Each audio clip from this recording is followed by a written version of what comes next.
Sunrise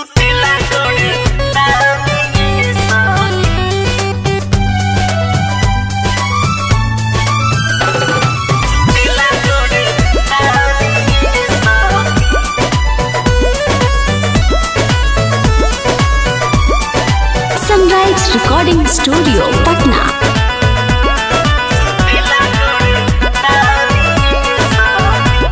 मरत हमर मौका मिलल खानदानी सुतेला गोड़े तानिए सखी। मरत हमर मौका मिलल खानदानी सुतेला गोड़े तानिए सखी। ना पिए कबो चढ़ली जवनिया के पानी सुतेला गोड़े तानिए सखी।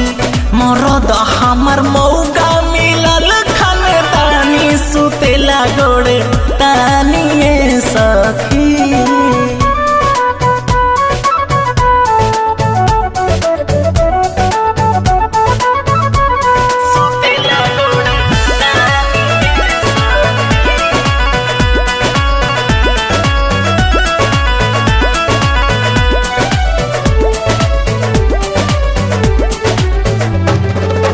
जोबन देता और हम दोनों गलिया देता गाली।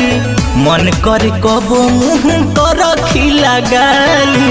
जोबन देता और हम दोनों गलिया देता गाली। मन कर ताटे मुँह कर खिला गाली।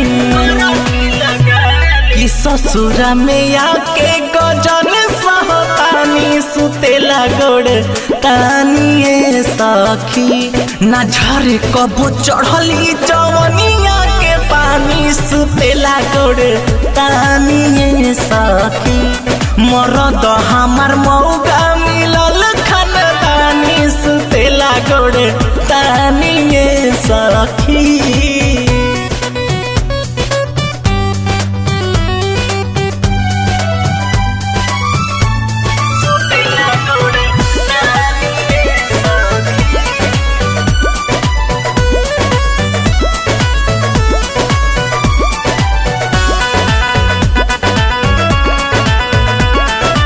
Sunrise recording studio Patna. Sandeep Tiwari के यारी बड़ी खलता। एकरा से तनिको हमार काम नहीं चलता। संदीप तिवारी के यारी बड़ी खलता। एकरा से तनिको हमार काम नहीं चलता। सुनाई कैसे कभी मासूम के कहानी सुतेला गोड़े तानिए सखी। ना पिए कबो चढ़ली जवनिया के पानी सुतेला गोड़े तानिए सखी।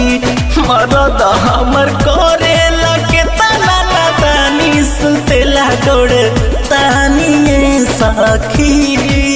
Sunrise recording studio Patna.